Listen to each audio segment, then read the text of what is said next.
बाबा का मिशन विश्व स्तर पर एक सद्विप्र समाज बनाने की बात है और शिव और कृष्ण की बात को आगे ही बढ़ाने के लिए कहा किया उन्होंने। ये बात मैं आपके सामने में आचार्य वंदनानंद अवधूत के नाते जो मैं समझ पाया हूँ आपके सामने में रखा। अब मैं आगे आपके सामने में रखना चाहता हूँ कि वर्तमान जो एक परिस्थिति है, आनंद मार्ग जो इंटीम बॉडी है, जिसे मैं कहता हूँ वर्किंग स्ट्रक्चर रहा, उसमें क्या परिस्थिति पैदा हुई है 1990 से लेकर के 2023 तक, तो 24 शुरू हो गया है।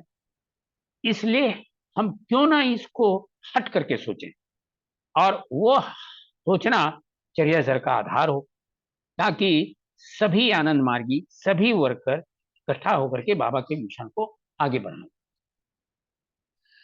तो अभी देखिए क्या परिस्थिति हो गई है। दो दो प्रथा प्रमुख हो गए हैं, अवधूत बोर्ड तीन तीन हो गए हैं, फिर सेंट्रल कमेटी भी तीन हो गई है, फिर उसके बाद बहुत से लोग इंडिपेंडेंट सा सन्यासी लोग कर रहे हैं और मार्गियों में एक प्रकार का एक वर्करों में भी एक अकर्मण्यता निराशा की बात छापी हुई है और अनावश्यक एक दूसरे पर टकराव हो गया है। गुस्सा भी आ रहा है, घृणा भी कर रहे हैं, बहुत प्रकार की कानूनी मामले भी एक दूसरे के प्रति चल रहे हैं। फिर अब कोई आशावाद दिखाई नहीं पड़ते हैं, डब्ल्यूटी आपस में लड़ रहे हैं, यहाँ तक कि हिंसात्मक घटनाएं घटी है, यहाँ तक कि हत्याएं भी हो गई है। और इसलिए क्यों ना हम लोग आज हट करके चिंतन करें, यही मैं आपके सामने में रखना चाहता हूं।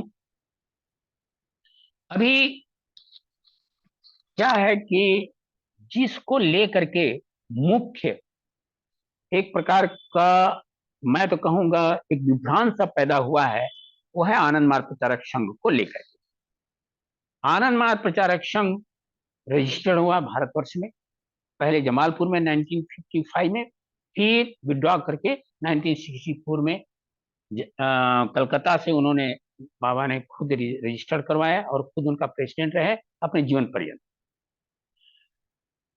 आनंद मार्ग को अन्य देशों में काम करने के लिए वहां के नियम के मुताबिक, समाज नियम और संविधान के मुताबिक विभिन्न विभिन्न नामों से आनंद मार्ग को रजिस्टर करवाया गया। और वहां के जो मूल निवासी थे, रहते थे, जिसको हम कहेंगे सिटीजन कंट्री का, वे उनके प्रेसिडेंट भी बने, उनका जनरल सेक्रेटरी भी बने, उनके कार्यकारिणी समिति में रहे। और मैं ये कहेंगे कि आनंद मार्ग प्रचारक संघ जो रजिस्टर है इंडिया में, उसकी अधिकार दूसरे देशों में जो रजिस्टर है उसके ऊपर में होगा, यह चर्चा नहीं करता है, ना इसकी चर्चा है। यह गवर्निंग बॉडी का केस अलग है और आनंद मार्ग प्रचारक संघ चर्याचर्य के मुताबिक जो बनी है उसका विश्व स्तर पर उसकी इम्प्लीकेशन है, विश्व स्तर पर इम्प्लीकेशन है, जो आपके सामने में हर हर प्राय बहुत से देशों में, more than 100 countries so far I know, कि आनंद मार्ग को डिफरेंट नाम में रजिस्टर्ड कराया गया है। जैसे कि अमेरिका में आनंद मार्ग इंक, ऑस्ट्रेलिया में भी है, बांग्लादेश में भी है, आनंद मार्ग प्रचारक संघ के नाम पर है। और आनंद मार्ग का जर्मनी में भी है, आनंद मार्ग क्रोशिया में भी है, आनंद मार्ग आइसलैंड में है, आनंद मार्ग हर कंट्री में बहुत रजिस्टर है। मे नॉट बी कि आनंद मार्ग प्रचारक संघ हो, मगर आनंद मूर्ति जी के कार्य को आगे बढ़ाने के लिए ही उन्होंने ये आनंद मार्ग को रजिस्टर करवाया गया। यह नियम वहां के देशों के लिए है, मगर यहाँ की जो आनंद मार्ग प्रचारक संघ है उससे उनका कोई लागू नहीं हो सकता है। चर्याचर्य भाग 1 के अध्याय 39 में जो आनंद मार्ग प्रचारक संघ की और उसके विभिन्न और डिपार्टमेंट्स है, वह तो नीचे से ऊपर बनेंगे। वह एक विश्व स्तर पर एएमपी संस्था बनेगी जिसका हेड होगा प्रोधा प्रमुख। और मैं तो कहूंगा कि जब सद्विप्र समाज बन जाएंगे और सद्विप्र समाज बनेंगे विश्व स्तर पर, उसका प्रमुख होगा प्रोधा, न कि वर्तमान समय में जो आनंद मार्ग एक कम्युनिटी है उसका हेड है। ऐसी बात नहीं है। प्रोधा प्रमुख और प्रोधा बोर्ड या सेंट्रल कमिटी विश्व स्तर पर जो समेत सतत समाज बनेंगे उसका है। और आप देखिए वर्तमान समय में हो क्या रहा है, इसी को ना समझने के कारण ही हमारा आनंद मार्ग का जो मूवमेंट है उनका डिवाइड हो गया। एक तो यूनिटी ग्रुप है, एक रांची ग्रुप जिसको हम लोग बोलते हैं, एक कलकत्ता ग्रुप में बोलते हैं, एक दीदी लोगों का अलग ही ग्रुप है, फिर और कोई बहुत से हैं जो इंडिपेंडेंट हैं और आपस में खींचातानी कर रहे हैं अपनी वर्चस्व साबित करने के लिए। यह कितनी बड़ी विडंबना है। ना वो चर्याचर के मुताबिक है, ना वो बाबा के गाइडलाइंस के मुताबिक है।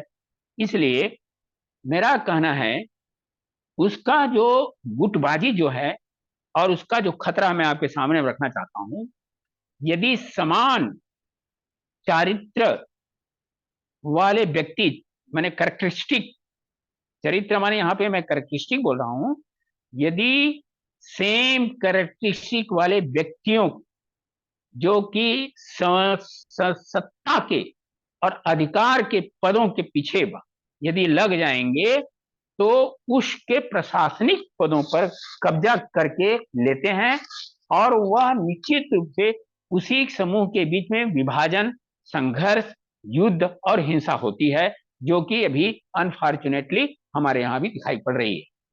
क्यों? क्योंकि अवधूत लोग सेम करेक्टरिस्टिक होने के नाते उनको अवधूत ही रहना है, न पद न पावर में जाना है।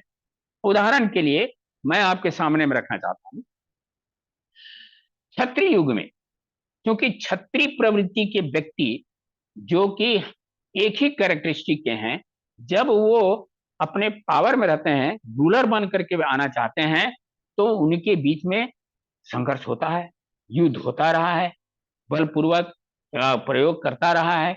और इतना ही नहीं, अपने ही भाइयों को, अपने ही परिवार के सदस्य को, यहाँ तक कि अपने पिताजी को, भाई बहनों को भी उन लोगों ने जेल में डाला और मारे, क्योंकि सेम कैरेक्टरिस्टिक। और उनका उद्देश्य होगा कि टू बी रूलर। उसी तरह विप्र युग में भी अपनी बुद्धि की प्रखरता के लिए या उसका वर्चस्व साबित करने के लिए विप्रों में भी ये बात आंतरिक कला होती रही है, फूट पैदा करते रहे। और इसका परिणाम मध्यकालीन पीरियड में आप देख सकते हैं कि भारतवर्ष में 6 school of thoughts, how it can B.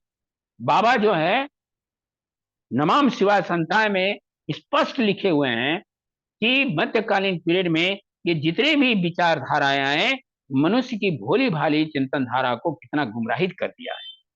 अब आइए विश्व युग में। वैश्य युग में भी आप देखिए कि सेम कैरेक्टरिस्टिक, वो लोग आपस में धन की प्रबलता के लिए क्या नहीं कर रहे हैं।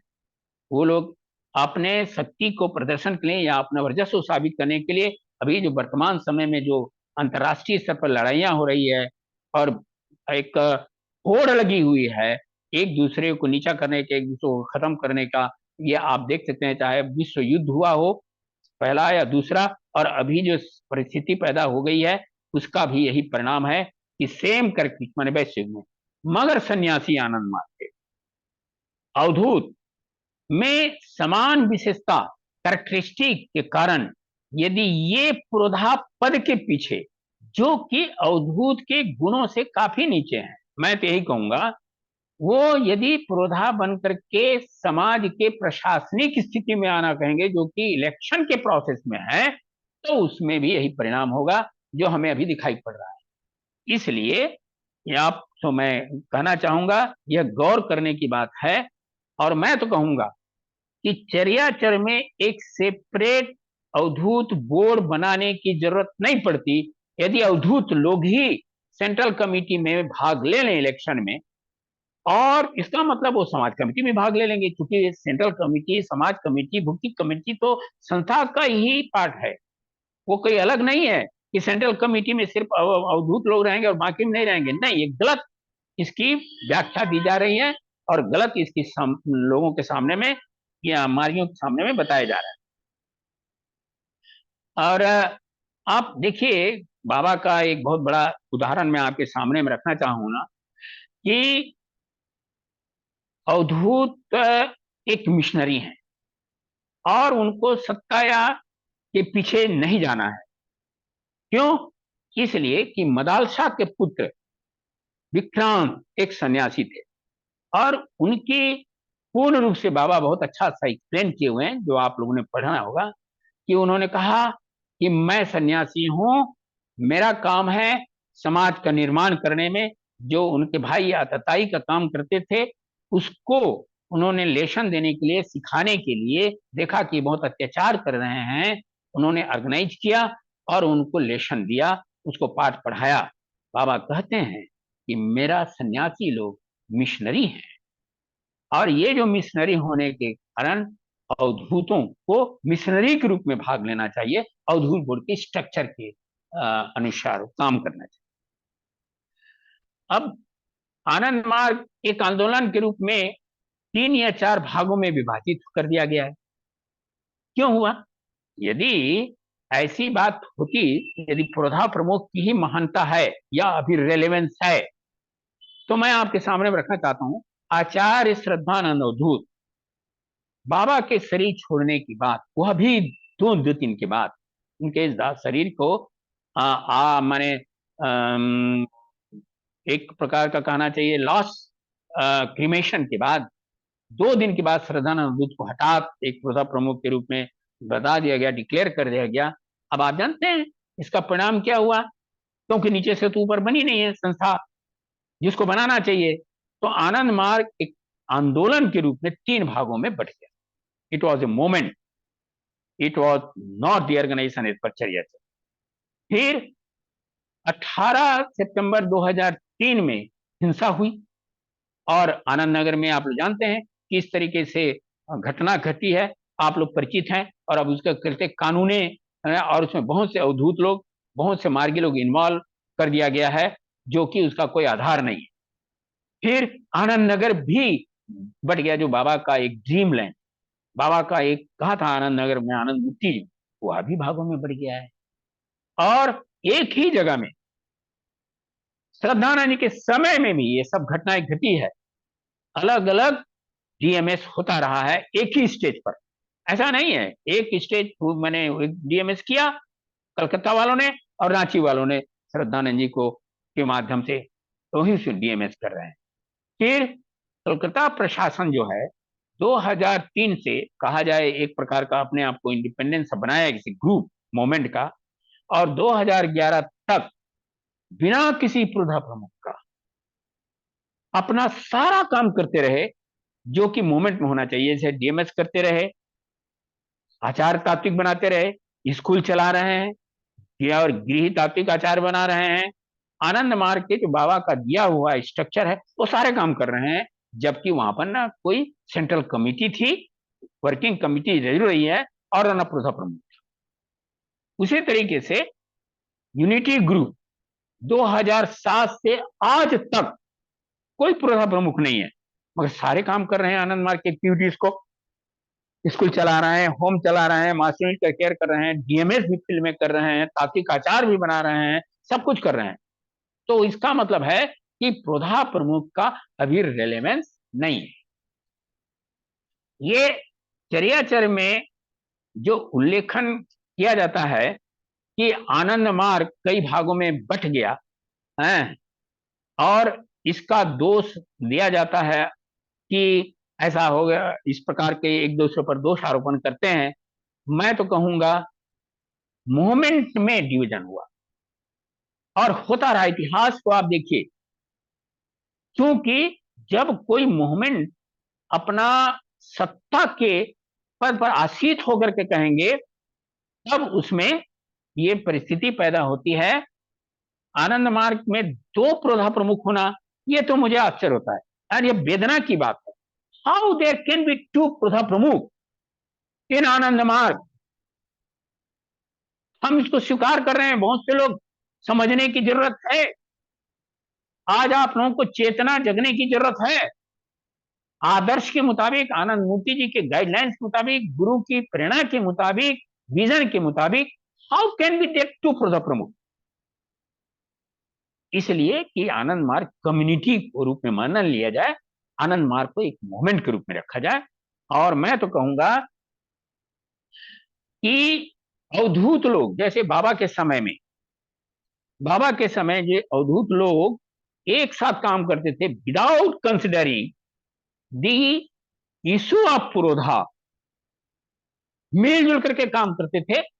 फिर से अवधूत सारे इकट्ठे हो जाएं और एक इंटीम बॉडी जो बाबा के टाइम में बनाया गया था उसी में के अनुसार काम करें, बैठ करके चिंतन करें। चाहे समय कुछ भी लगे, एक दिन लगे, एक सप्ताह लगे, एक महीना लगे, जो भी समझदार व्यक्ति हैं मार्गी भी उनको ऐसा परिस्थिति पैदा करें कि अवधूत सब इकट्ठे हो जाएं और अवधूत लोग भी अपनी त्याग की गरिमा को समझते हुए, बाबा के लिए जीवन दान दिए हुए हैं, इसके महत्व को समझते हुए अवधूत फिर बैठ करके इसके समाधान को सोचें। और बाबा ने जिस तरीके से 1905 से लेकर के 1990 तक जो एक इंट्रीम बॉडी, एक वर्किंग स्ट्रक्चर बनाए थे सद्विप्र समाज का निर्माण करने के लिए, जिसमें पूर्ण रूप से मैं तो कहूंगा स्पष्ट है। आज देखिए कहीं पर भी न सांघी मित्रा की बात होती है, लोक मित्रम की बात नहीं होती है, न समाज मित्रम की बात होती है, न स्मार्ट की बात होती है, न धर्म मित्रम की बात होती है। अरे ये हमें बनाना है, ये हमें स्ट्रक्चर का, समाज का स्ट्रक्चर है ये। और वो तभी बनेगा जब हम नीचे से उपभुक्ति कमेटी बनावे, तब जाकर के भुक्ति कमेटी बनेगी, तब जाकर के समाज कमेटी बनेगी, तब जाकर के सेंट्रल कमेटी बनेगी। और उस सेंट्रल कमेटी का हेड होगा प्रोधा बोर्ड और प्रोधा प्रमुख उसके चेयरपर्सन होंगे। जिस तरीके से आज प्रोधा प्रमुख को प्रेजेंट किया जा रहा है कि वो एक सुप्रीम बॉडी है या सुप्रीम पर्सन है और उनका जो निर्णय है वो सर्वोपरि है, नहीं, तीन और भी मेंबर हैं वहां पर और सबको समान अधिकार है। और वो प्रोधाओं के डायरेक्शन देने के लिए, उसको समझाने के लिए वो बोर्ड है, मगर वो बोर्ड इंट्रीम है, मगर वो जुडिशरी बोर्ड नहीं है समाज का। वो समाज के आगे चलाने के लिए तीनों चारों मेंबर समान अधिकार रखते हैं और उसको प्रेजेंट नहीं करना चाहिए कि ये स्पिरिचुअल हेड है जैसे आज वर्तमान में देखा जा रहा है। ये एक बात कहना चाहूंगा, एक होता है चैनलिंग, जैसे इस्लाम में है अल्लाह के पास जाना है ये पैगंबर है, उसी तरीके से आपको स्वर्ग में जाना है तो ये क्राइस्ट है, इसको बोलते हैं चैनलिंग। आनंद मार्ग में कोई चैनलिंग का सिस्टम नहीं है। आनंद मूर्ति जी सब के माध्यम से काम लेते हैं और प्रोधा या प्रोधा बोर्ड या प्रोधा प्रमुख ज्यादा जिम्मेवार है कि बाबा के इस मिशन को आगे बढ़ाने के लिए, मगर वर्तमान समय में उसका कोई रेलेवेंस नहीं है। हम लोग सब मिल करके आगे आ जाएं और आगे बढ़ें। अतः मिशनरियों के रूप में सभी अवधूत अपनी भूमिका को निभावें और चर्या के अनुसार नीचे ऊपर तक से संगठन बनाकर सभी समाज की स्थापना करें। यही एक बहुत बड़ी योगदान होगी और हमारे जीवन का सार्थकता होगी और हमारे त्याग का महत्व को हम समझेंगे।